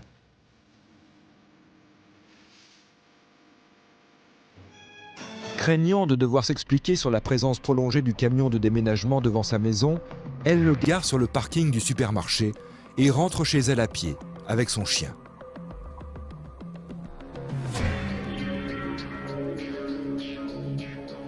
Dimanche soir, elle retourne au supermarché, achète des sacs poubelles et de l'acide chlorhydrique. C'est là qu'elle s'identifie elle-même en utilisant sa carte de fidélité pour économiser 34 cents. Cette nuit-là, elle nettoie le camion, arrose le corps de David avec de l'essence et y met le feu. Puis elle échange de nouveau les véhicules et rentre chez elle. Une fois en garde à vue, les enquêteurs constatent que Tracy a des bleus en forme de ligne droite sur les cuisses, exactement à la hauteur où le diable aurait pu appuyer contre ses jambes. La police trouve également des preuves que Tracy a acheté un nouveau matelas et s'est débarrassé de l'ancien. On ne sait pas d'où vient le nouveau matelas. Je suppose que l'ancien matelas a été jeté quelque part dans une de ces décharges sauvages et non pas dans une décharge publique. La police pense que l'argent est le mobile du meurtre. Une fois, Tracy s'est plainte de David à son amie Carole, qui lui a répondu « Mais pourquoi tu ne le quittes pas, tout simplement ?» Elle lui a rétorqué « Sans lui, je vivrai dans un appartement et je roulerai en Honda. » En mars 2005, il n'a pas fallu plus de 4 heures au jury pour déclarer Tracy Frame coupable de meurtre avec préméditation. Elle a été condamnée à une peine de 40 ans de prison, assortie d'une peine de sûreté de 20 ans.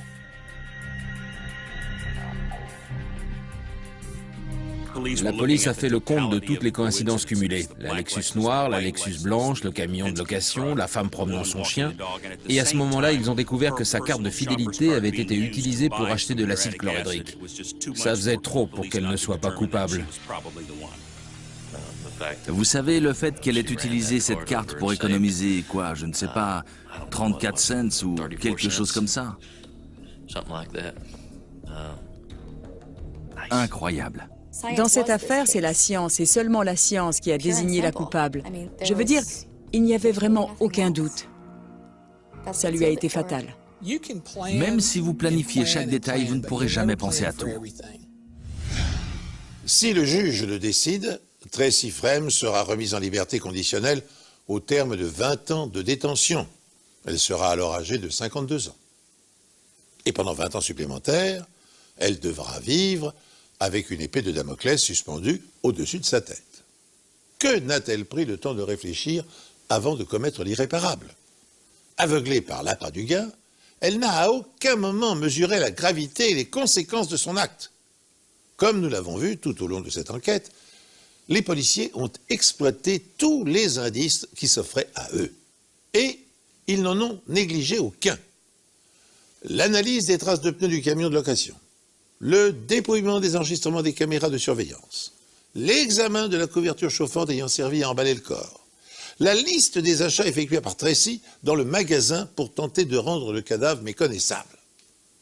Mais la seule preuve matérielle irréfutable qui a permis aux policiers de boucler leur enquête leur a été fournie par Tracy Frame elle-même. Sa carte de fidélité l'a définitivement trahi. Pour réaliser une économie de 25 cents, elle a fait capoter son plan machiavélique. Car comme le disait Michel Audiard dans l'un de ses films, l'avarice est le pire défaut qui existe. Si l'on compte ses sous, on compte aussi ses sentiments. Les faits divers criminels jalonnent la longue histoire de l'humanité. Au fil des siècles, les plus grands écrivains s'en sont emparés, les transformant en tragédies. Échille, Racine, Goethe ou Shakespeare ont sublimé haine et passion, imaginant des enjeux supérieurs et des destins hors du commun. Le quotidien qui s'offre à nous est malheureusement plus trivial. Les crimes de sang dont la presse se fait l'écho étant généralement motivés par des mobiles plus ou moins sordides. Si, comme je l'espère, vous êtes un spectateur fidèle des Enquêtes Impossibles, vous avez suivi des dizaines d'affaires, toutes authentiques. Elles constituent une sorte d'anthologie de la criminalité au début du XXIe siècle. Certaines d'entre elles vous ont indigné, d'autres vous ont horrifié. Mais celle que je m'apprête à vous raconter maintenant est pire encore. Car au sens strict du mot, elle est proprement innommable. L'agglomération de Newport Beach en Californie est l'une des plus riches des États-Unis. Les villes côtières du sud de LA sont absolument magnifiques. Cela coûte une fortune d'habiter au bord de l'eau. À Newport Beach, le taux de criminalité est très faible. On a essentiellement des crimes concernant les biens matériels, les homicides sont très rares. Mais un matin de septembre, au Yacht Club de Newport Beach, un propriétaire de bateau voit flotter un drap avec quelque chose en dessous qui, selon lui, ressemble à un corps. En arrivant sur le quai, j'ai vu une femme à demi nue, lardée de coups de couteau à la poitrine, au visage, au cou et au dos. Sur les 52 coups de couteau, 2 ont sectionné la veine jugulaire et l'artère carotide. Dans ces cas-là, la victime se vide de son sang et, faute d'assistance médicale, meurt en quelques minutes. La victime n'a pas seulement été poignardée à plusieurs reprises, il reste des armes plantées dans son corps. Le couteau dans son œil suggérait que son agresseur lui vouait une véritable haine. J'ai vu beaucoup de victimes poignardées, mais aucune avec l'arme encore plantée dans le corps. Les enquêteurs trouvent une seconde arme enroulée dans le drap. Un couteau a été retrouvé dans le pli du drap housse. Il portait des traces de sang et de peau. Cependant, la victime ne peut être identifiée et il est difficile d'établir depuis combien de temps elle est dans l'eau. Dans le cas présent, la détérioration des doigts sous l'effet de l'eau était telle qu'il n'a pas été possible d'identifier la victime par ses empreintes digitales. Les enquêteurs trouvent une pièce à conviction potentielle quelques mètres plus loin. Il y avait une boîte en carton à côté du corps et on a pensé que ça pouvait avoir un lien avec la victime. Alors on l'a repêché. Ce carton se révèle être l'emballage d'un écran de télévision 27 pouces qui a dû, selon les enquêteurs, servir à transporter le corps. Lors de l'autopsie, le médecin légiste découvre que la victime portait des implants mammaires.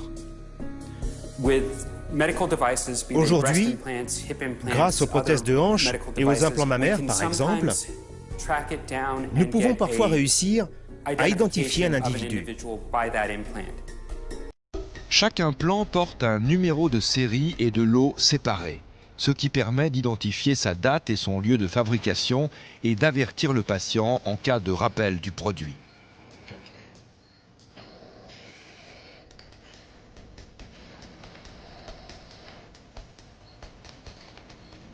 Le numéro de série indique que les implants ont été fabriqués en France, que l'opération a été réalisée à Oklahoma City et que la patiente réside maintenant en Californie. On a pu l'identifier avec précision. Elle s'appelait Barbara Mulnix et habitait à Huntington Beach, en Californie.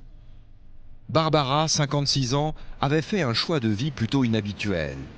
Elle était retournée vivre en Californie chez son ex-mari Bruce Mulnix avec leur fille de 17 ans, en attendant de retrouver une situation stable. Ils avaient décidé de partager le même toit pour voir leur fille aller au lycée. C'était une solution temporaire, une situation imposée par des contraintes financières. Les informations sur la boîte en carton trouvée dans l'eau à côté du corps de Barbara suggèrent que le meurtre a pu être commis au domicile de Bruce Mulnix. J'ai enquêté à partir du numéro de référence et de l'étiquette d'emballage. Et j'ai retrouvé le vendeur, un magasin d'Huntington Beach. Cette télé avait été achetée par Bruce Mulnix, l'ex-mari de Barbara. La police part interroger Bruce Mulnix et sa fille de 17 ans, Rachel, mais ils sont introuvables. En fouillant l'appartement de Bruce, la police ne trouve aucune trace d'effraction. Mais le matelas et le sommier du lit de Barbara ont disparu. Les techniciens de scène de crime passent la pièce au leucocristal violet, un produit chimique qui devient violet en présence de sang. Le corps d'une femme lardé de 52 coups de couteau. Un couteau à beurre planté dans l'œil jusqu'au manche. Les empreintes digitales rendues non identifiables tant un séjour prolongé dans l'eau de mer a abîmé les chairs. Le spectacle est insoutenable, même pour des officiers de la police judiciaire habitués pourtant à affronter l'horreur. Mais enfin, quel monstre a pu déchaîner une telle violence à l'encontre d'une femme qui vivait apparemment sans histoire avec sa fille et son ex-mari? L'analyse d'une scène de crime obéit à des impératifs constants. Sachant que l'auteur d'une action criminelle laisse des traces derrière lui et emporte à son insu des éléments. Toutes les polices scientifiques du monde procèdent de la même manière. Elles préservent les indices en l'état en évitant de les polluer avec leurs propres empreintes digitales, bien sûr, ou des fragments d'ADN. Elles photographient la scène en allant du général au particulier jusqu'aux détails les plus infimes. Elle prélève objets, empreintes, traces biologiques, douilles ou résidus de poudre.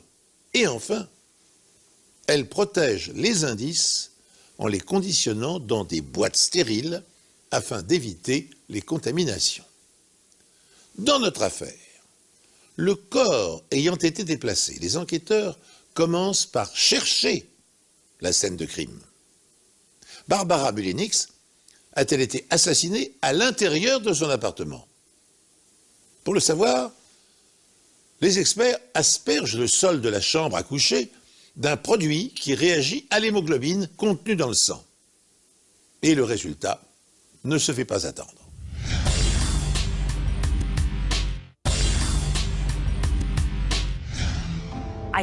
D'après le nombre d'éclaboussures de sang qu'il y avait, il était clair que quelqu'un avait perdu beaucoup de sang ici. Il apparaît clairement que le tueur a essayé d'enlever les taches de sang. On trouve une boîte de gants en latex dans la cuisine et une éponge sur la table de chevet. L'éponge présentait une tache rouge qui était en fait du sang. C'était une preuve significative dans cette affaire. Les enquêteurs trouvent quelque chose d'autre dans la cuisine. Le couteau dans le tiroir de la cuisine était du même modèle que celui qui était planté dans l'orbite de la victime. Il était facilement reconnaissable, avec un manche ciselé, genre peau d'ananas. Des sections entières de la cloison sont retirées pour examen. Une empreinte très nette a survécu au nettoyage. Quand les criminels sont en pleine action, ils transpirent plus. Il y a une plus forte production de résidus, ce qui permet parfois d'avoir des empreintes plus nettes. Dans le cas présent, je n'ai eu aucun mal à déterminer qu'il s'agissait d'une empreinte palmaire. Il y avait les 4 doigts et le côté de la paume. Les enquêteurs comparent ces empreintes à celles de Bruce Mulnix. Ce ne sont pas les siennes. Dans les affaires de meurtre, c'est toujours l'ex-mari qu'on suspecte en premier. Donc ça ne m'a pas vraiment étonné. Mais où est la fille des Mulnix, Rachel?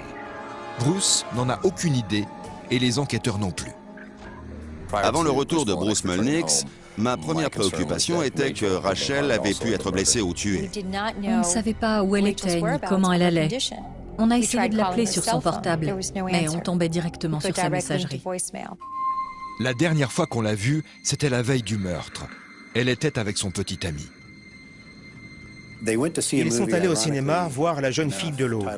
Quelle ironie! Malgré la disparition de sa fille, Bruce est convaincu qu'elle n'a rien à voir avec le meurtre de Barbara. Je ne pense pas qu'elle soit impliquée dans le meurtre. Rachel n'aurait pas pu faire ça.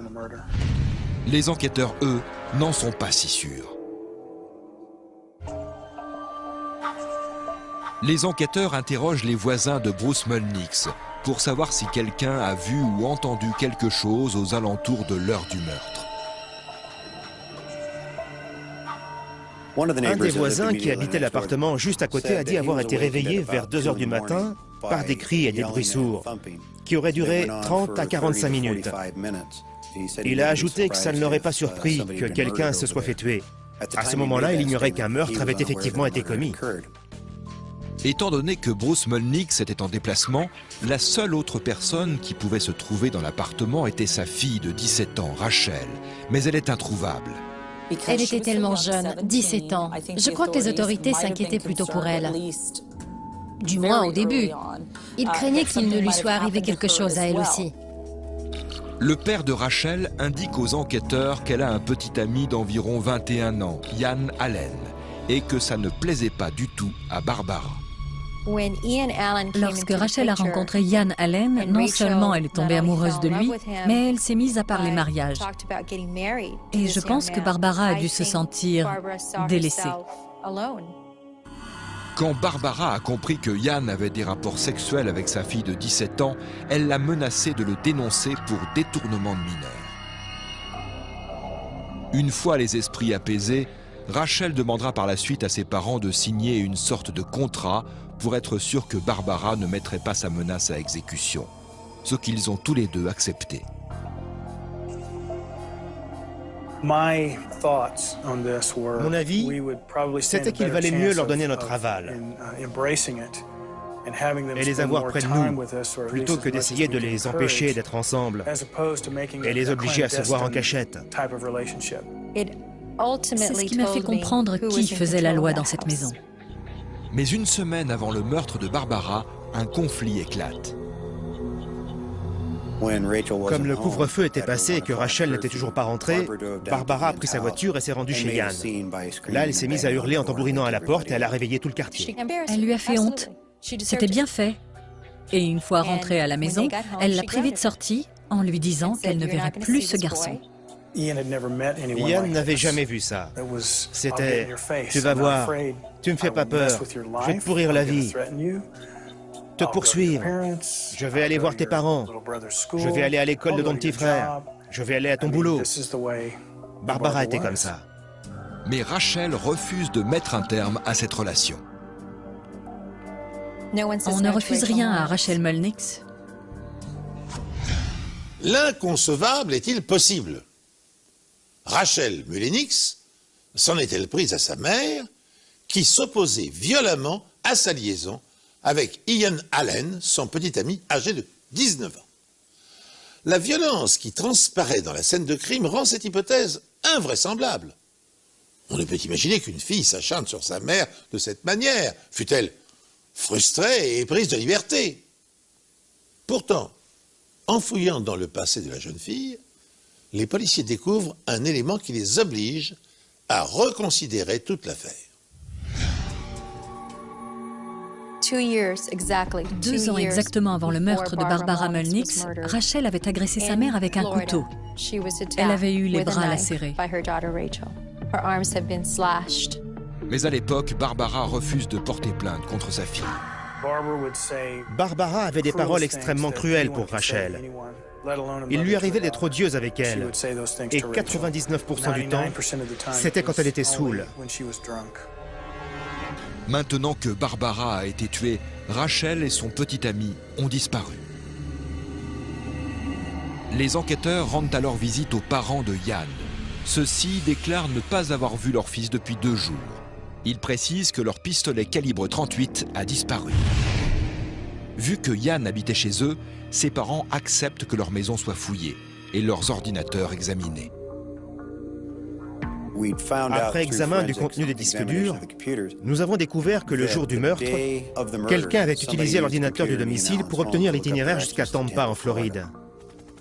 Dans tout le pays, les forces de l'ordre sont mobilisées pour retrouver le camion de Yann Allen. Quand Yann utilise sa carte de crédit pour retirer de l'argent à Sulphur, en Louisiane, la police converge sur les lieux et arrête les 2 fugitifs. Rachel prétend qu'elle n'a rien à voir avec le meurtre de sa mère et qu'elle a suivi Yann contre son gré. Je dormais, c'était en pleine nuit.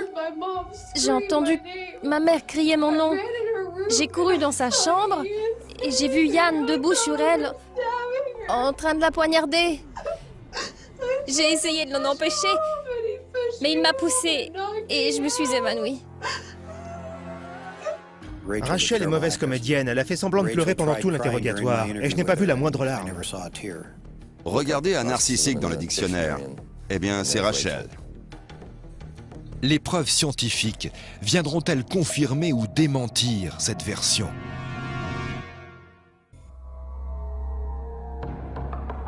En garde à vue, Yann Allen avoue le meurtre de Barbara Mulnix. Il insiste pour dire qu'il a agi seul. Êtes-vous allé là-bas avec l'intention de la tuer? J'y suis allé avec l'intention de la menacer, de lui faire peur. Mais ça a dérapé très vite. Pendant ce temps, Rachel continue de jouer les innocentes victimes. Sa version était qu'elle s'était fait kidnapper, que son agresseur l'avait frappée et qu'elle avait perdu connaissance. Elle s'était réveillée plusieurs heures plus tard dans un motel. Elle n'avait rien à voir avec la mort de sa mère, ni la disparition de son cadavre. Quelqu'un va me dire ce qui se passe à la fin. Vous êtes en état d'arrestation pour le meurtre de votre mère. Mais vous savez que j'ai été kidnappée, vous le savez. Ça, c'est vous qui le dites. Comment ça? C'est la vérité. Nous avons des preuves matérielles du contraire. Quoi? Ce que Rachel ignore, c'est que les enquêteurs détiennent des preuves scientifiques de son implication dans le meurtre de sa mère.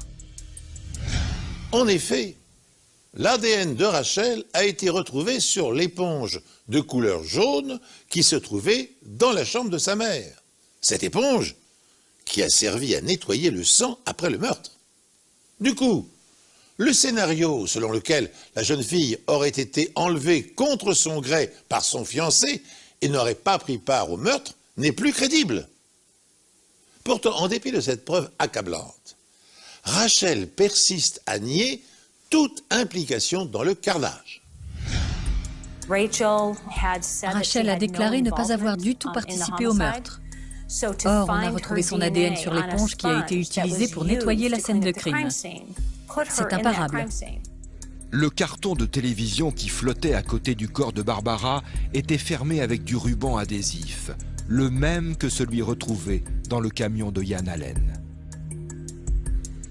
La vaporisation de superglue sur le ruban révèle les empreintes digitales de Rachel.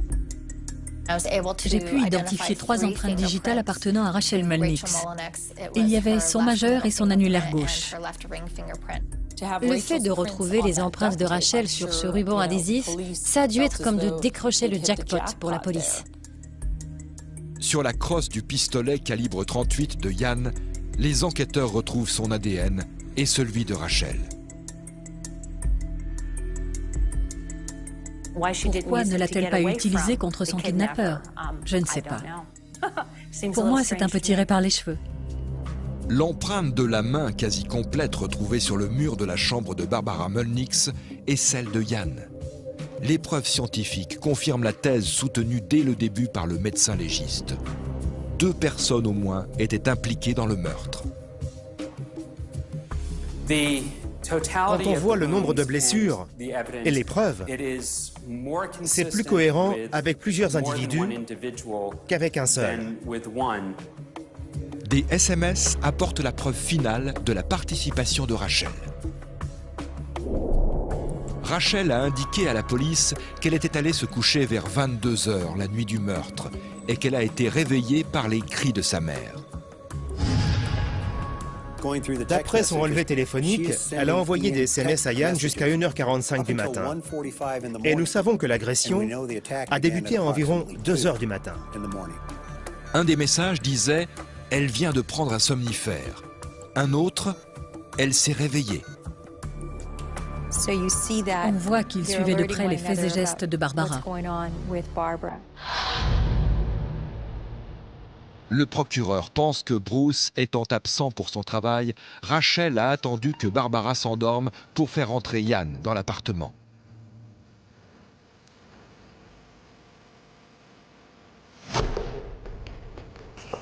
Yann s'empare de plusieurs couteaux dans le tiroir de la cuisine, puis monte à l'étage.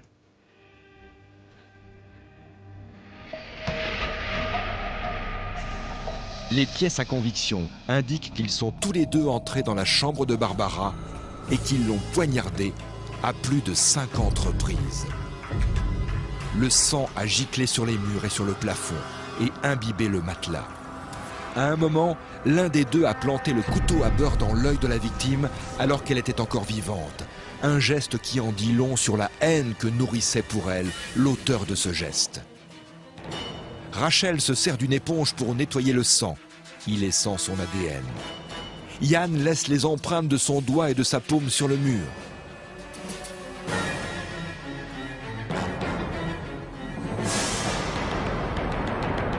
Le couple fait entrer le corps dans un carton de télévision vide. Rachel le referme avec du ruban adhésif sur lequel elle laisse ses empreintes. Plus tard dans la nuit, il jette le corps de Barbara dans l'océan Pacifique. Les enquêteurs retrouvent les restes d'un matelas brûlé sur les voies de chemin de fer à proximité du lieu de travail de Yann. D'après le parquet, c'est là que Rachel et Yann ont brûlé ce qu'ils pensaient être la dernière pièce à conviction. Lors de son procès, Rachel témoignera pour sa défense, clamant qu'elle n'est pas une tueuse.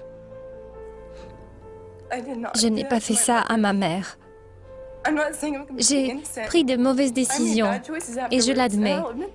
Mais préméditer le meurtre de ma mère et la tuer, ça non. Le jury ne la croit pas.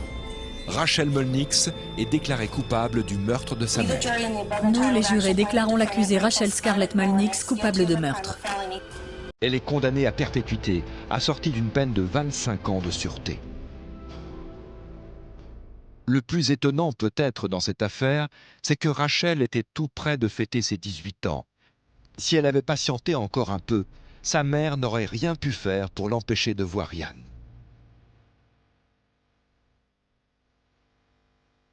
Dans un procès séparé, Yann Allen est lui aussi déclaré coupable du meurtre de Barbara Mulnix et il écope de la même peine. Après son procès, Yann a admis devant la police ce que la science avait déjà permis de prouver. Rachel avait participé au meurtre du début à la fin. Quand il a vu qu'il était fichu et qu'elle lui faisait porter le chapeau, fini la loyauté. Elle a tué sa mère et Yann l'a aidé à le faire. C'est un fait, pas une hypothèse. Les jurés attendent des preuves scientifiques. Si vous n'en avez pas, difficile de plaider. Les experts médico-légaux sont très importants, particulièrement dans une affaire comme celle de Rachel. Quand ils ont réussi à prouver qu'elle mentait, ça a pesé plus lourd que tout le reste. Cette affaire fait partie de celles qui soulèvent le cœur et qui peuvent nous faire douter de voir un jour s'améliorer l'espèce humaine. Les mots nous manquent pour la définir, car quels que soient les griefs naturels que les adolescents peuvent nourrir à l'égard de leurs parents, un tel déchaînement de barbarie reste une énigme.